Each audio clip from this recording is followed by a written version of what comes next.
Happy New Year, everyone, and welcome to what is hopefully going to be an amazingly joyful, joyous, prosperous, amazing 2021. And what a better time it is to do my December monthly wrap. Oh my goodness, I have been talking about books that I've read in December in other videos, and now we finally get to talk specifically about those books in this wrap, the most appropriate forum there is to talk about what I read in December. So let's get right onto it and put the stats up on the screen in 3, 2, 1, go. I read a total of 14 books, which, it seems like a lot, and it is. It's probably the most amount of books I've read in a month, but we'll get to page count in a moment because a lot of them were really short.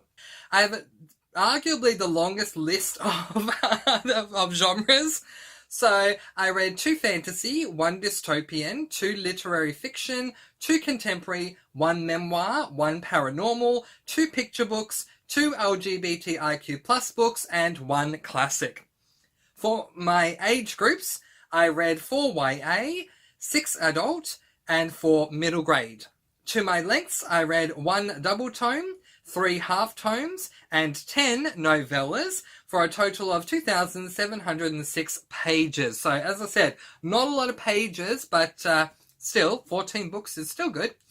To my star ratings, and this is incredible for a 14-book month, no 1 stars or 2 stars, but 9 5 stars, 2 4 stars, and 3 3 stars. So let's get right into it because we don't have a lot of time and we have a ton of books to get through. The first book that I read in December of 2020 was this book, Oathbringer, book 3 in the Stormlight Archives. It seems like so long ago when I read this book, but this book helped me to continue on with the Stormlight Archives and to reach my goal of reading all 3 books by the end of the year. And while I did like this book, for the most part, it did receive the lowest rating out of the 3 Stormlight Archive books that I've read so far. I gave this one 4 stars. Yeah, I think it was good. Predominantly, it was a good book. And I still love the characters. I very much love Shallan. I very much love Kaladin.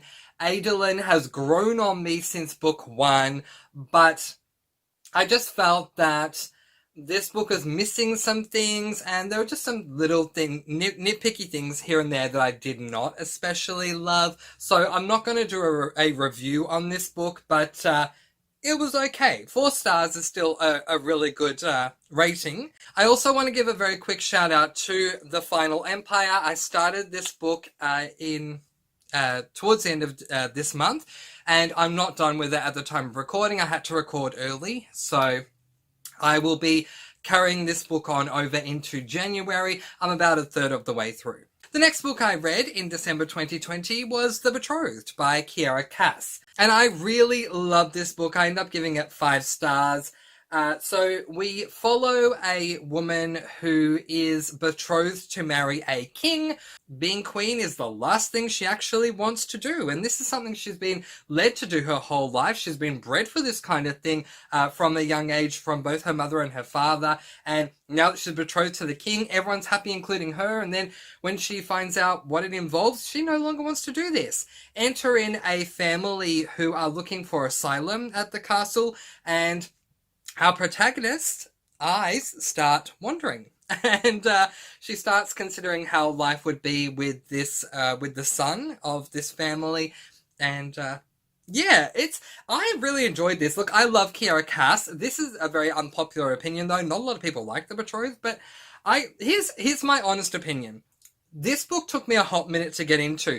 But once I caught up and once I was working out what was happening, I really enjoyed the ride. The next book that I read in December got one of the lowest ratings for any of the books that I read in December, and unfortunately that was Kissing Coffins by Ellen Schreiber. This is book 2 in the Vampire Kisses series. I felt like the first book packed a really good punch and really set us up for what could be an amazing series, but this one, there really wasn't a lot that happened, and it made me really start to question how much I'm going to actually love this series. I don't even remember what the climax was, but there was a climax, but it just took too long for anything to happen, which really disappointed me. So Vampire Kisses got 5 stars, but Kissing Coffins, 3 stars. The next book that I read, I actually don't have a copy of because I borrowed it from my mother. It is a picture book called While We Can't Hug. This is a picture book that follows a hedgehog and a tortoise, and they have a relationship where they very much love each other, but they're not allowed to hug. And so this picture book is just absolutely beautiful. It goes through all the different ways that you can express love without hugging. I'm very much a huggable person. I hug all the time. That is very much one of the biggest ways I show my love, is I hug everyone. So this was a good book for me to read, to see other ways that you can show love aside from hugging. And it was very appropriate for this year because through most of the pandemic, it was advised not to hug anyone because of, COVID. So I enjoyed this book. I thought it was a really adorable read, and I gave it 5 stars. The next book I read is a book that I had when I was a little child, and again, while I was at my mother's, I was helping her fix up her bookshelves because she'd seen mine, and she said, "Can you help me with mine?" And I had so much fun with it. I almost considered going into a business where I help people, put their books away and make them look really nice. But anyway, I had a lot of fun. While I was there, I came across a book that I had read in my childhood. I'll put it up there, called Peter Cottontail's Surprise. This is a gorgeous book for so many reasons. The plot is so beautiful. The illustrations in this book are just amazing. I highly recommend to read this book. So we are following Peter Cottontail, who lives with his family in a burrow, and the first day of spring has just come around, and he wants to play with everyone. So he asks his mum, his dad, his grandfather, his siblings. No one wants to play with him. So he goes outside to find his other animal friends, and they're all busy, or they don't have time, or they don't want to play with him either. And poor Peter Cottontail, his ears kind of droop every so often, like, no one wants to be with me. So he ultimately decides to spend the day on his own and just, hop around and have fun on his own and enjoy the day, which was really lovely.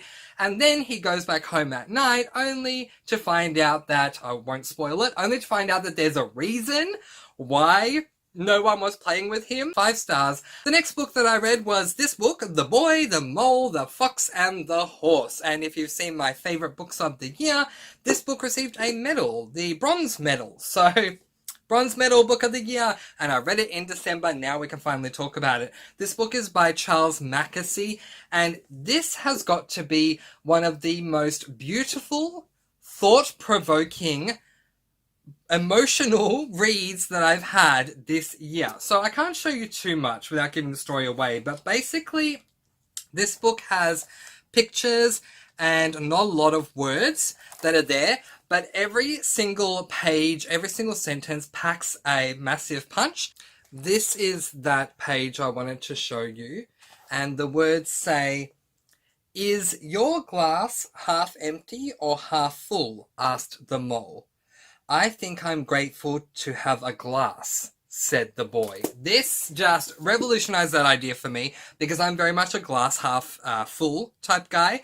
And so I'm just grateful to have the glass. Are you kidding me? And there's just so many beautiful things, thoughtful things, that this book was written for children, and you can see that it is, but this is a book that needs to be read by everyone. If I could sequester everyone in their own personal private room, lock the door, and all they have is a chair, a table, and this book, I will be very, very, very happy. Because everyone needs to read this. It will change your life.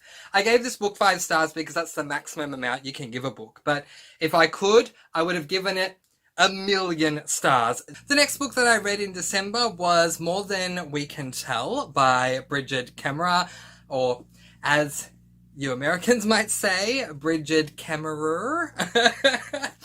I feel like I'm butchering that surname. When Americans pronounce horror, it sounds really weird, like horror does sound better, I'll admit, but Kemmerer sounds better than Kemmerer. But anyway, I'm sorry, in Australia, ER is pronounced as A. Now that we're moving on from that, This book was incredible. This is book 2 to Letters to the Lost, which up until a moment ago was the book that I displayed up there. It's right there. And in Letters to the Lost, we meet two main characters. It's a dual perspective, and we follow Juliet and Declan. Declan has a best friend whose name is Rev. Rev is the main character we follow in this book. This is also dual perspective, following Rev and I want to say Anna, but I feel like I'm wrong. Emma. Close. Very close. Rev and Emma. And it's not a back and forth anonymous letter writing like with Letters to the Lost, but if anything, I feel like this book dug a lot deeper with very hard contemporary topics. So for this book, we are dealing with abuse, physical, mental, psychological, domestic abuse. And that's for Rev. And for Emma, we're dealing with sexual assault, sexual abuse. And so that's a tough thing to read. But Bridget Kemmerer, the way she writes her book, she does it in such a raw and real way. And I really did appreciate that. So I ended up giving this book 5 stars. The next book that I read in December of 2020 was this book, Cancer Schmancer, by Fran Drescher. Fran does the audio version for this book, so I did listen to her while I read it, because if you're going to have a memoir, in my mind, if I'm going to read a memoir and the author themselves actually does the audio narration, I'm going to at least listen to the audio. At most, I'm going to listen to the audio and read the book, but sometimes I'll listen to the audio and I'll do some crocheting. Crocheting? But yeah, I liked this book, but I can't say that I absolutely loved it. I gave it 4 stars. And I'll tell you why. This book was incredibly serious, which I completely understand, but I feel like there's some blatant false advertising. In the description of this book, it says, all I've got to say is to hell with cancer. This book's about schmancer, laughing at the crazy things life offers even when it's biting you on the butt. And the thing is, I don't feel like we were laughing at all with this book, so I feel like that was just false advertising. I do love Fran Drescher. I have a lot of love for her. That's why I picked up the book. I enjoyed her audio narration. It was great to actually listen to Fran tell me her story, but all in all, 4 stars. The next book that I read in December of 2020 was this book, More Happy Than Not, by Adam Silvera, otherwise entitled, What Did I Just Read? Oh my goodness. And I'm serious. That's how it was for me. I read the last line and I was gasping for air. Adam Silvera this is an LGBTIQ plus contemporary. This book is the one that makes you go, what did I just read? This was really good. So we're following a boy, teenager, something like that, who is born and raised in the Bronx. He is a closeted gay guy in a world where being gay is completely unacceptable. And there is also a clinic that offers up a surgery where they can take away selected memories from you. So our protagonist wants to go there so that they can remove any part of his memories connected to him being gay. I highly recommend this book to anyone who wants to read an LGBTIQ plus book and feel how it would be like to internally go through living in an area where you know who you are, but to be who you are is completely and totally unaccepted. 5 stars. There was a little bit of time for me after I'd read More Happy Than Not and before I wanted to start my first Christmas read that I'd already organised. So I did a bit of a look around on Audible, and that's when I came across this book, His First Christmas by Victoria Sue. This is, oh my gosh, this is a beautiful story, and I'm going to tell you what caught my attention with it. The description of this book begins with something along the lines of, in a world of human alphas and omegas where men can get pregnant, ... And honestly, that's all I needed to know, because I thought, what an amazing idea. Men can get pregnant. Let's read this and see what this is like. And oh my gosh, it was that and so much more. This book is very rags to riches, emotional, abuse to happily ever after kind of trope. Done in a really, really good way. And I really appreciated the characters, the character growth of our main character, especially. The plot of this book was just done so incredibly well. The first half was really hard to get through. The second half was just so beautiful. And it really got me in the mood to go into my Christmas read. So I absolutely loved this book. And I gave it 5 stars. The next book that I read was The Deal of a Lifetime by Frederick Bachman. This was the Murphy Napier Buddy Read Book of the Month. Okay, we spoke earlier about Cancer Schmancer being false advertising. The cover of this book is blatant false advertising. So if you look at this book, what's the first thing you're thinking? Right? Christmas! It's a Christmas tree! Woohoo! No, this is not a Christmas book. In fact, there are other versions of this book that the cover depicts the story so much better than this one does. This is not a book about Christmas. It's not about Christmas. It's not about a tree. It's not about anything that's on this cover at all. It's completely false advertising. We have a man that is dying and he is visited by death, who basically tells him that if he dies, then someone else will be able to live. However, if he dies, then every single thing about him will be erased, every memory. It'll be as though he never existed. I gave this book 3 stars. The next book that I read in December was The Nutcracker. Gorgeous, gorgeous book cover by E.T.A. Hoffman. However, I'm sad to say that the story did not live up to the cover. I did not enjoy the story, and the premise that I've been told of The Nutcracker, I am going to make an extreme rebuttal and say no. Anyone who tells you that this is a book about a toy soldier that comes to life and tells a girl a story or two, no, that is not what this book is about, okay? It is a middle grade book about a girl and a boy in Germany who are given handcrafted objects for Christmas, and one of them is a nutcracker, and she has to look after the nutcracker. At night, the nutcracker comes alive, and he tells her about his life and how there are some issues going on in Toyland, which is where he is from. So they go on a bit of a traveling/questing trope. Thank goodness it's middle grade. I did not like this book. I gave it 3 stars because it's okay. There's nothing technically wrong with it, but this is not a book about a nutcracker that comes to life and tells a girl a story while she's trying to sleep.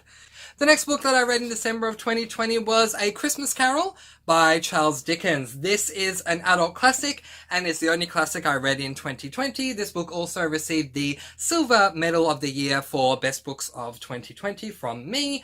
I love this. We are following a man by the name of Ebenezer Scrooge. You probably know the story, but for those who don't, who walks around saying bar humbug to anything to do with Christmas, and he believes that anyone that walks around with the words Merry Christmas on his lips should be cooked with his own turkey. Charming man. Then he is visited by 3 ghosts, the ghost of Christmas past, the ghost of Christmas present, and the ghost of Christmas future, or Christmas yet to come, and he learns a lesson. It is a beautiful book. The writing style for a classic is incredibly easy to read. Here I'm thinking classics are hard to read. This is really, really easy to read, and I want to read more Charles Dickens. I loved this book. An overwhelming 5 stars. And the final book that I read in December of 2020 was this book, The Christmas Box by Richard Paul Evans. This is what I'm calling a literary fiction. Some people call it Christian fiction because God and Jesus are maybe mentioned like twice in the entire book, and so therefore it's Christian fiction. But it's certainly not dominated by the Christian subject. That's really incredibly minor for this book. But again, we have, like with Christmas Carol, we have a character who isn't really a Christmassy sort of person. He learns a lesson. He is asked a question. What do you think the first gift of Christmas is? He has no idea. It takes him the whole book to work out what it is. But once he does, oh my gosh, emotional read, just absolutely magical. I love this book, and I plan on doing a review on this book very soon, so keep an eye out for it. 5 stars. Those are all the 14 books, nearly 15, 14 books that I read in December of 2020. I'm going to leave that there and let you guys go. Peace, blessings, and so much love. I post videos every Monday, Wednesday, and Friday, and I'll see you again soon. Mwah. Thank you so much for watching. Happy New Year, and happy reading!